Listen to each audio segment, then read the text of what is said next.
Dear students, आज जो chapter हम पढ़ने जा रहे हैं वो हमारा जो फर्स्ट पेपर है इनऑर्गेनिक का फर्स्ट यूनिट का सेकंड पार्ट। पिछले लेक्चर्स में एसिड बेस की थ्योरीज, सिम्बायोसिस, HSAB प्रिंसिपल ये हमने क्लियर किया था। आज जो हम स्टार्ट कर रहे हैं वो बहुत ही इम्पॉर्टेंट है और बहुत ही समझने वाला चैप्टर है।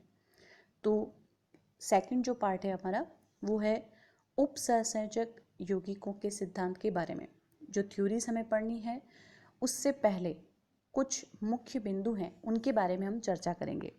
तो सबसे पहले जब जैसे आप यहाँ देख रहे हो कि नाम है कोऑर्डिनेशन कंपाउंड, किसे हम कहते हैं, परिभाषा क्या है, किससे मिलकर बना है, क्या इसकी यहाँ पर विशेषता है, उसे हम देखेंगे।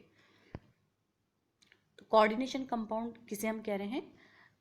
Complex compounds are a special class of compounds in which the metal atoms or ions are bound to a number of anions or neutral molecules। तो संकुल यौगिक एक विशेष रूप से ऐसे यौगिक माने जा रहे हैं जिसमें धातु आयन किसी दूसरे वाले जो हैं अलग प्रकार के परमाणु या आयनों से बंधे हुए होते हैं। और हम अगर आधुनिक परिभाषा में देखें तो हम कह रहे हैं कि इन कंपाउंड्स को उपसंयोजक यौगिक भी कहा जाता है। इस डायग्राम में आपको क्लियर हो जाएगा। सेंटर में जो आपको पिंक कलर नज़र आ रहा है, M लिखा हुआ है, इसे हम कह रहे हैं कि ये मेटल आयन है और L किसको डिनोट कर रहा है? लिगेंड्स को। तो ये मेटल आयन जो है वो लिगेंड से यहाँ पर गिरा हुआ है। तो आप ये देख सकते हो कि मुख्य रूप से कोऑर्डिनेशन कंपाउंड किससे मिलकर बना है? धातु आयन और लिगेंड के आपस में जब बंध बनता है उसे हम कहते हैं उपसंयोजक यौगिक या संकुल यौगिक कहते हैं। अब ये तो बात हुई इसकी परिभाषा की। अब यहाँ पे हम कुछ कैटेगराइज कर रहे हैं स्पेशल तरीके से। क्या है यहाँ पर कि उपसंयोजक यौगिक से पहले हम जब इसको कहते हैं कि ये एक तरह से योगात्मक यौगिक की श्रेणी में आता है, तो क्वेश्चन फिर आता है कि एडिशन या एडिशनल यौगिक हम किसे कह रहे हैं। तो आप इसको देखिए, यहाँ पर डिफाइन कैसे किया हमने। On the basis of nature addition molecular compounds are divided into two categories. दो कैटेगरी में मॉलिक्यूलर कंपाउंड को डिवाइड किया है और ये जो डिवाइड किया है क्या है? ये double salt and coordinated compound. तो डिफरेंस करते हुए दोनों का तुलनात्मक अध्ययन है यहाँ पर। क्लियर कट अभी हमें नजर आ जाएगा। डबल सॉल्ट में हम देख रहे हैं क्या है? द्विक लवण, हिंदी में आप इसको बोलते हो। द्विक लवण वे योगात्मक यौगिक हैं जो ठोस अवस्था में स्थायित्व रखते हैं, परंतु जैसे ही इनको जलीय विलयन में आते हैं ये अपने अवयवी आयनों में विभक्त हो जाते हैं। तो ऐसे यौगिक द्विक सॉल्ट या हम कह रहे हैं द्विक लवण डबल सॉल्ट कहलाते हैं। इनकी जो प्रॉपर्टीज है वो इसेंशियली हम क्या कह रहे हैं? थर्ड पॉइंट में आप देखिए, their properties are essentially the same as the those of constituent species. In double salt, the metal atom or ion exhibit normal valency. इसके विपरीत कोऑर्डिनेशन कंपाउंड की हम प्रॉपर्टीज देखें या परिभाषा देखें तो योगात्मक यौगिक ऐसे जो जलीय विलयन में संकुल आयन के रूप में उपस्थित होते हैं उपसंयोजक यौगिक कहलाते हैं। ये किसी भी प्रकार से जलीय अवस्था में अपनी आइडेंटिटी को लूज नहीं करते हैं। Their properties are different from those of their constituents. For example यहाँ पर लिया हुआ है अपन ने पोटेशियम फेरोसाइनाइड का एग्जाम्पल, जहाँ पर ये किसी भी प्रकार से Fe+2 और Cn- आयन का प्रॉपर्टी को शो नहीं करेगा। इन coordination compounds the number negative ions or molecules surrounding the central metal atom is beyond its normal valency। तो ये बात हुई मॉलिक्यूलर कंपाउंड की, जिसे हमने दो कैटेगरी में डिवाइड किया है, द्विक लवण और उपसंयोजक यौगिक, जिसकी परिभाषा भी हमने देखी और डिफरेंस करते हुए इसको देखा है। बात कर रहे हैं हम द्विक लवण और उपसंयोजक यौगिकों की, तो यहाँ एग्जाम्पल अपन ने लिया है An aqueous solution of potash alum will give the test for potassium ion, aluminium ion और सल्फेट आयन। इन तीनों के टेस्ट देगा क्योंकि ये अपने अवयवी आयनों में विभक्त हो जाता है। जबकि उपसंयोजक यौगिक जब ये जलीय अवस्था में आ रहा है तब ये इसके अवयवी आयनों का टेस्ट नहीं देगा क्योंकि इसकी आइडेंटिटी लॉस नहीं कर रहा है। एग्जाम्पल लिया है पोटेशियम फेरोसाइनेट का। जब पानी में हम इसे विलय करते हैं, जलीय अवस्था में आ रहा है, तो ये इंडिविजुअल टेस्ट नहीं दे रहा है। किसका? आयरन प्लस का, Fe+2 का और Cn नेगेटिव का। तो ये जो टेस्ट नहीं दे रहा है वो क्या इंडिकेट कर रहा है? It's indicating that FeCN whole से -4 doesn't dissociate into Fe+2 and Cn minus ion. यहाँ पर ये क्रॉस का जो हमने साइन लगाया है, ये यही शो कर रहा है कि किसी भी रूप में उपसहसंयोजक यौगिक जलीय अवस्था में अपने अवयवी आयनों में विभक्त नहीं होगा, और यही इन दोनों में द्विक्लमन और उपसहसंयोजक यौगिकों में अंतर है। नेक्स्ट हम बात करते हैं वर्नर्स थ्योरी। तो उपसहसंयोजक यौगिकों में बंध को समझाने के लिए जो सबसे पहला सिद्धांत दिया गया था वो साइंटिस्ट वर्नर हुए हैं, उन्होंने दिया है। और साइंटिस्ट वर्नर को फादर ऑफ कोऑर्डिनेशन केमिस्ट्री के नाम से भी जाना जाता है। वर्नर्स थ्योरी क्या कहती है? स्विस केमिस्ट हुए हैं, इन्होंने कहा कि सबसे पहले जो भी उपसहसंयोजक यौगिक बनता है उसमें कितने प्रकार की संयोजकता होती है। तो it was the first successful explanation became famous is the coordination theory of complex compounds which is also known as Werner's theory। और यहाँ पर मैंने आपको बताया अभी कि वर्नर को फादर ऑफ कोऑर्डिनेशन केमिस्ट्री भी कहा जाता है। अब इनके पॉस्टुलेट्स क्या हैं? द सेंट्रल मेटल एटम और ion in a coordination compound exhibits two type of valency. दो प्रकार की उपसहसंयोजक यौगिक में संयोजकता पाई जाती है, जिसे कह रहे हैं हम प्राथमिक संयोजकता और द्वितीयक संयोजकता। दोनों में डिफरेंस क्या है? दोनों की विशेषता क्या है? Primary valencies are ionisable and correspond to the number of charges on the complex ion. संकुल आयन पर जो आवेश उपस्थित है, जितनी संख्या में उपस्थित है, वो प्राइमरी संयोजकता के बराबर होगा, और यह प्राथमिक संयोजकता क्या कहलाती है? आयोनाइजेबल यानी आयनीकृत होगी। Primary valencies apply equally well to simply salt and to complexes and are satisfied by negative ion. यहाँ पर इस एग्जाम्पल में हम देख रहे हैं कोबाल्ट+3। कोबाल्ट धातु आयन है, मेटल आयन है, जिससे यहाँ पर कुछ लिगेंड्स यहाँ पर प्रेजेंट हैं। क्लोराइड भी हमें दिख रहा है, एमीन यहाँ पर उपस्थित है। तो डोटेड लाइन में Cl है, और हमेशा प्राइमरी वैलेंसी को डोटेड लाइन से या डैश्ड लाइन से शो करते हैं, जबकि सेकेंडरी वैलेंसी को थिक लाइन से हमने यहाँ प्रेजेंट किया है। तो 3 Cl नज़र आ रहे हैं हमें, और ये डैश्ड लाइन से है, तो इसको हम कह रहे हैं कि ये यहाँ पर प्राथमिक संयोजकता या प्राइमरी वैलेंसी है, और ऑक्सीडेशन नंबर इसके इक्वल होगा। Secondary valencies corresponds to the valencies that a metal atom or ion towards neutral molecules or negative ions in the formation of its complex ions। यानी जो द्वितीयक संयोजकता है धातु आयन की, वो उस धातु आयन के चारों ओर जितने आयन्स या मॉलिक्यूल उपस्थित हैं उस बंध को बनाने के लिए उसकी संख्या के बराबर होगा, और ये अनआयोनाइज्ड होगी, डायरेक्शनल होगी, और इसी वजह से कॉम्प्लेक्स का एक पर्टिकुलर शेप भी यहाँ पर होता है। The number and arrangement of ligands in space determines the stereochemistry of a complex. तो coordination number is equal to secondary valency. जितनी यहाँ पर सेकेंडरी वैलेंसी होगी उतने उस मेटल या हम कह रहे हैं कॉम्प्लेक्स का कोऑर्डिनेशन नंबर होगा। कोबाल्ट का अभी एग्जाम्पल अपन देख रहे हैं, COCl3.6NH3। तो 6 एमीन यहाँ पर प्रेजेंट है, और उनको थिक लाइन से हम प्रेजेंट कर रहे हैं। ये 6 नंबर यहाँ पर कोऑर्डिनेशन नंबर कहलाता है।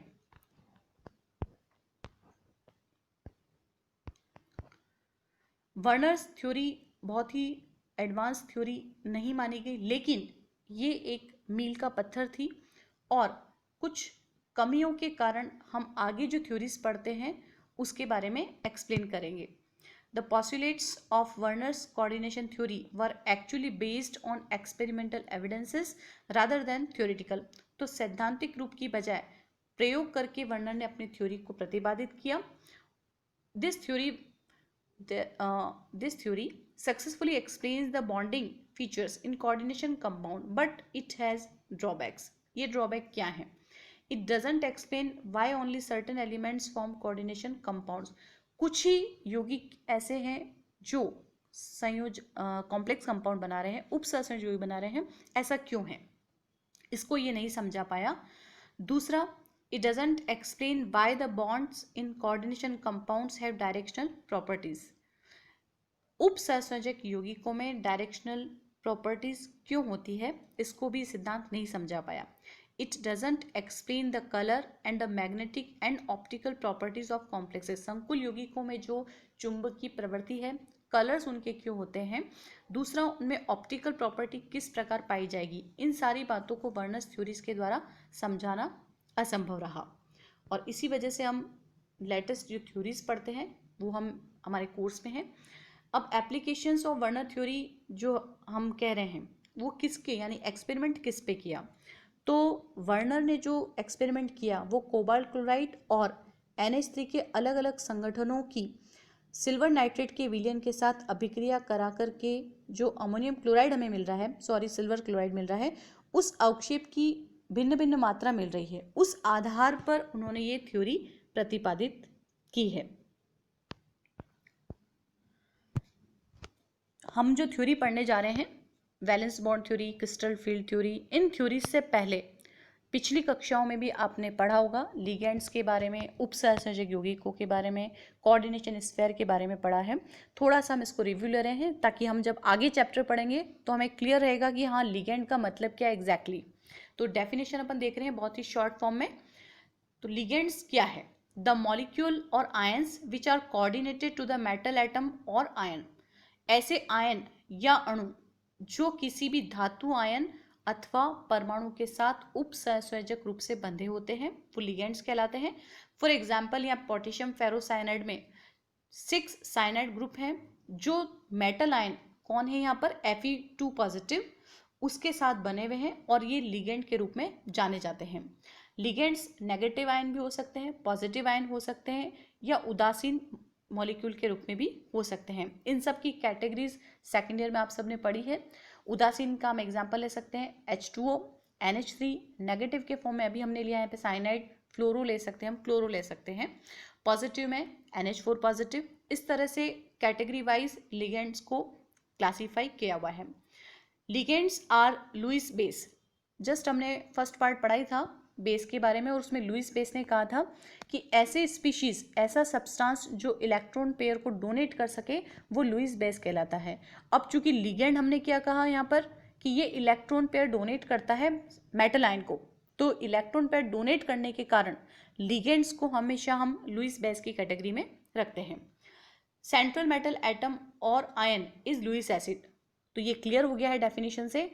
सेंट्रल मेटल एटम एक्सेप्ट कर रहा है तो लुईस एसिड है, और लिगेंड इलेक्ट्रॉन पेयर डोनेट करने के कारण डोनर है वो, तो इसको लुईस बेस की कैटेगरी में रखते हैं।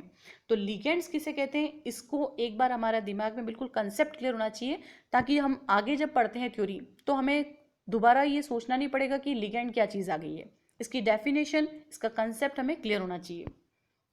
अब बात करते हैं कोऑर्डिनेशन नंबर की, उपसहसंयोजन संख्या। Number of ligand atoms bonded directly to the central metal ion. Example देखिए आप यहाँ पर, कुछ एग्जाम्पल अपन ने लिए हैं यहाँ पर, जैसे CONH3 होल 6 पॉजिटिव, यहाँ पर 6 एमीन है जो कोबाल्ट मेटल आयन से अटैच्ड है, तो नंबर ऑफ कोऑर्डिनेशन नंबर जो हम बात कर रहे हैं वो हो जाएगी यहाँ पर 6, क्योंकि नंबर ऑफ लिगेंड्स प्रेजेंट है 6। And the same time silver हमने मेटल आयन लिया है, एमीन यहाँ पर 2 है, AgNH3 होल ट्वाइस पॉजिटिव, तो जितना यहाँ पर लिगेंड प्रेजेंट है उतना ही इसका कोऑर्डिनेशन नंबर यहाँ पर होगा। तो उपसहसंयोजक संख्या किसे कहते हैं हम, किसी भी धातु आयन अथवा परमाणु से जितनी संख्या में लिगेंड्स उपसहसंयोजक बंध द्वारा बंधे हुए हैं उनकी संख्या उपसहसंयोजन संख्या कहलाती है। स्ट्रक्चर यहाँ पे देखिए आप, ज्योमेट्री बता रखी है, geometry of complex is related to coordination number. अगर कोऑर्डिनेशन नंबर 2 है हमारा कॉम्प्लेक्स का, तो हम यहाँ देख रहे हैं कि स्ट्रक्चर है लीनियर। अगर हम कह रहे हैं कोऑर्डिनेशन नंबर 4 है तो ये बनेगा या तो टेट्राहेड्रल या फिर स्क्वायर पैनल। 6 की कंडीशन में बनेगा ऑक्टाहेड्रल, और यदि कोऑर्डिनेशन नंबर 5 है तो ये बनेगा trigonal bipyramidal and square pyramidal. तो ये बात हुई कोऑर्डिनेशन नंबर की और ज्योमेट्री की। अब बात करते हैं कॉम्प्लेक्स आयन की। किसे हम कहते हैं, परिभाषा क्या है? A complex ion has a metal ion eight its centre with a number of other molecules और आयन सराउंडिंग इट। तो कॉम्प्लेक्स आयन कौन है? इसमें हम कह रहे हैं एक संकुल आयन में कौन कौन है? एक धातु आयन है at its centre with a number of other molecules और आयन सराउंडिंग इट। सिंपल सा ये एग्जाम्पल अपन ने लिया है, Fe पूरा ब्रैकेट क्लोज है, चार्ज पॉजिटिव 3 है यहाँ पर।